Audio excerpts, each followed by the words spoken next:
So today we're doing a quick sketch, a really quick sketch. In less than 10 minutes, we're going to create something really fun, which represents our scene. And we're going to be talking through, in real time, every single decision that I make, why I make it, and how that can help you if you want to get out there and quickly create lively and fun sketches without any stress. Now, I haven't done one of these really quick sketches for a little while. I mean, I do them all the time, of course, at home and in my own time, but I haven't done one for you guys. So this is a really quick urban sketch, a whole sketch in less than 10 minutes. And what I want you to get from this is that you can do this too. It's not because I'm special or clever or anything. It's just because I'm overconfident and I just go for it. So what happens if we just go for it? How am I going to start? Well, I'm going to start by getting a little anchor for my scene. And the anchor is kind of the bit which sets the scale. So for me, that is now going to be this little house in the distance. And I can get not just the house, but its little windows. And it's got like a little shop front as well. So now that we have that anchor, we kind of build everything else around that. Because we can use this anchor, this sort of size and shape, to measure everything else. And I don't mean measure like with a ruler and being precise. What I mean is just checking, look, when we go to the right of it, the bottom of the closest building to it ends about here, ends below the bottom. So we go down there, then we bring the line up and it ends about here. And it's got a little sort of poking out bit. It goes up and then it goes up to about double the height. And all of this is just comparative measuring. This is what I talk about in my free course. In one of the first things is get an anchor for your scene. And from this anchor, we can just build outwards. And you need to almost sense check yourself here because look how steeply angled this scene is. This last roof is basically going vertical, which is very confusing. But as we build the shapes around that, so I'm going to come down now. And again, I'm just sort of checking what's the angle of this to there. It's quite steep, so this needs to come down even more. And that's probably about right. And now as we build all this going forwards as well, so we can sort of build our vertical lines going up. I'm not saying these are going to be perfect, but they're going to be good enough. They're going to capture the essence of this narrow, crowded scene really quickly. So that's all you need to do. Oh, throw my pen around, I'm so excited. That's all you need to do is find an anchor and then build around it. We can do the same on the other side. So let's go down and it ends about here, level with that. About here, yeah, a bit below the bottom of this. So go up and this one ends actually a little bit higher than this. And again, you can check against here. There we go. And now we can just start building out. We could even do it the other way. So we could now build our shapes as we go along. So we sort of come down a bit and we go up. And again, we just got to check how high are we going? Are we getting it about right? We've got this lovely chimney that should level out somewhere around here. So there's that kind of chimney. Then it comes up and comes down, build up this shape. When we're talking about shape, we're talking about this big rectangle. And then we can build this last one forward. And we can even start going, look, where are we going to get our door in? About here maybe. And where's the door end? Actually, it ends about level with this window, doesn't it? So now we've got a scale, even for some of the more detailed parts of our closer scene. We know it goes from here to level with our anchor measurements window. And again, these are all really simple ways of really quickly getting some kind of accuracy in your scene. Over to the right, then we've got this wall with a couple of windows, which we can now measure across from here as well. We can go there actually because they're a bit closer, they're a bit higher there. That we can just suggest that window. We can then go up to here. This window should start higher than this roof. And there we go.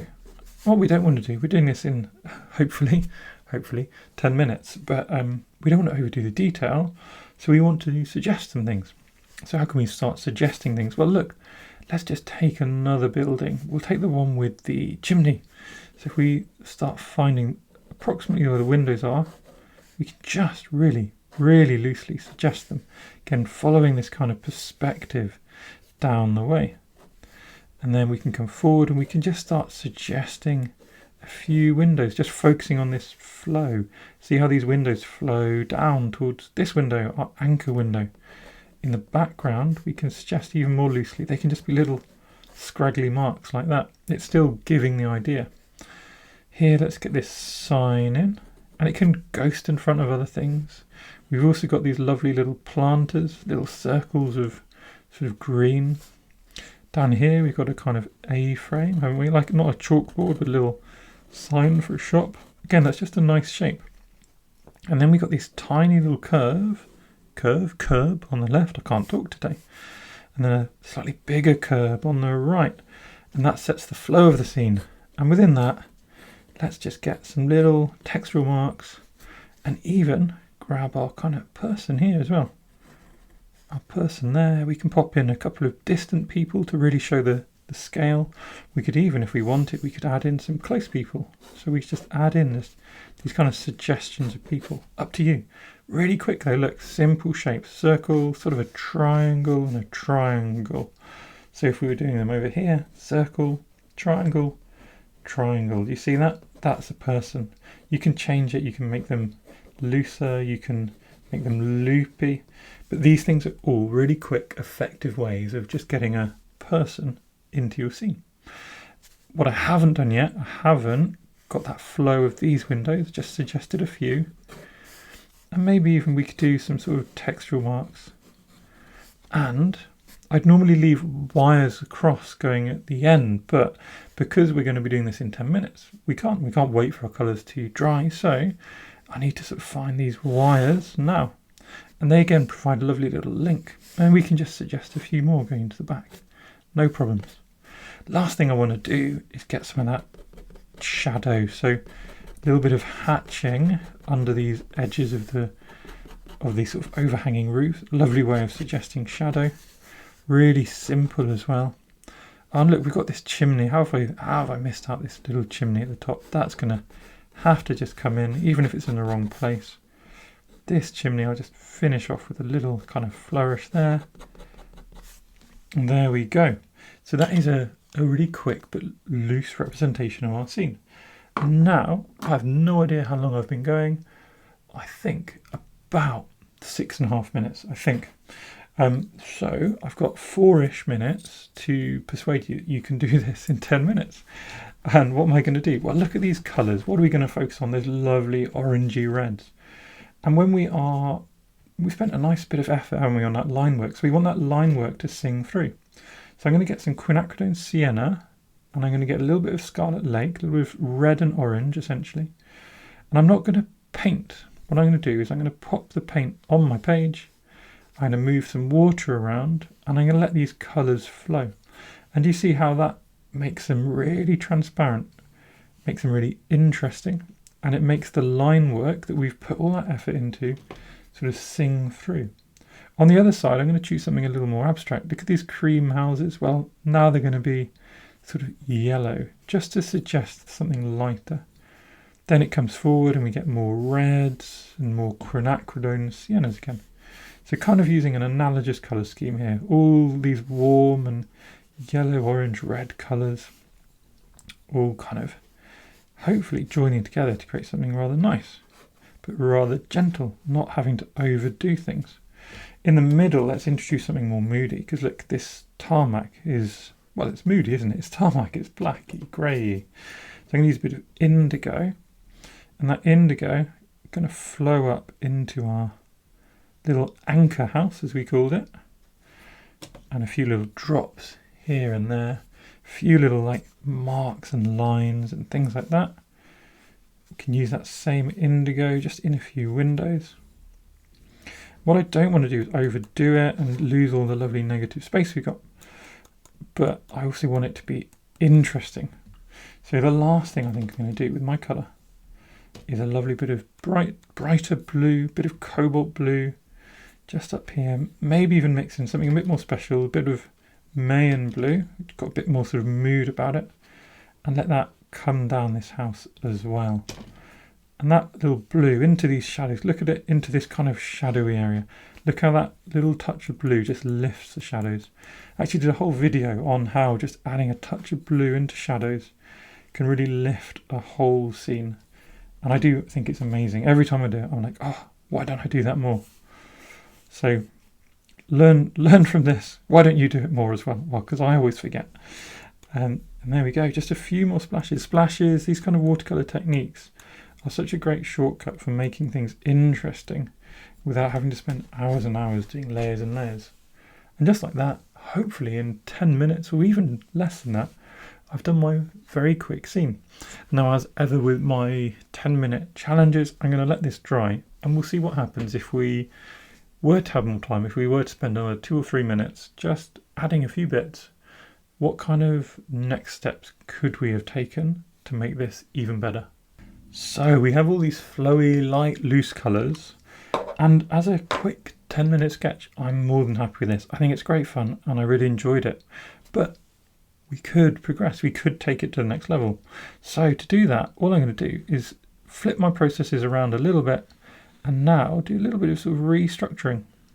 And I'm not going to worry that, look, some of my ink's sort of blending down there. This is just going to be a few quick touches, so I'm not worried if things don't fully go to plan.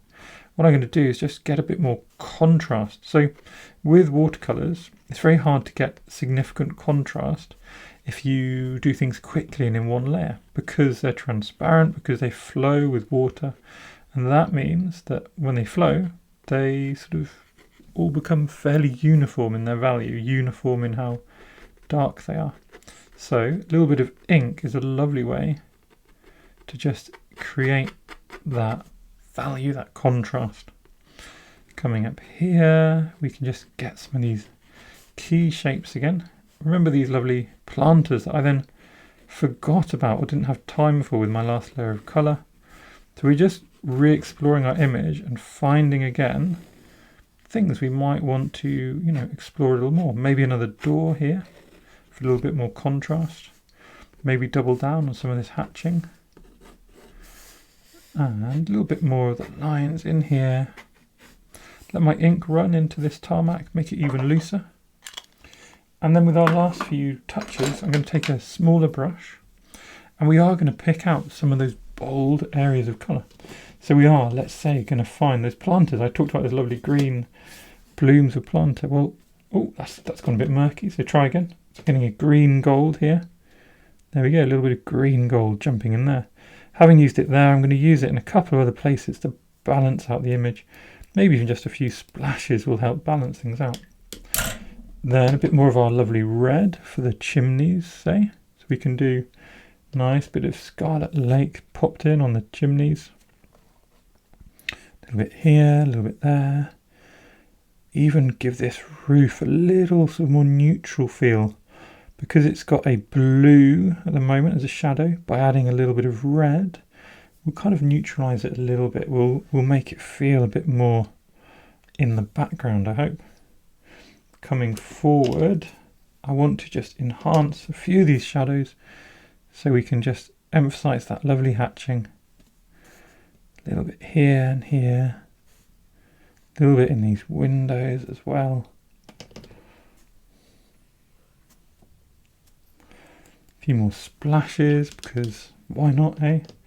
And then we've got these lovely road markings which will provide a really nice bold touch of yellow, sort of light splashing through. And maybe with that yellow we can just balance it out in a couple of other places. And that is probably how I would enhance the sketch, and how I have, for me, enhanced this sketch just beyond something really simple. And it's still very loose, still obviously very quick. I can't help myself, can I? I can't help myself going around touching a few bits here, a few bits there.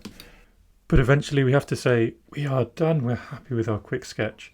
Now, if you want to find out more about these processes, there's 2 more really great videos linked in the description below and in a comment below. So check those out. And of course, come and join me on sketchloose.co.uk, where I have some really in-depth courses which cover way more about these kind of fun, loose, interesting sketching processes.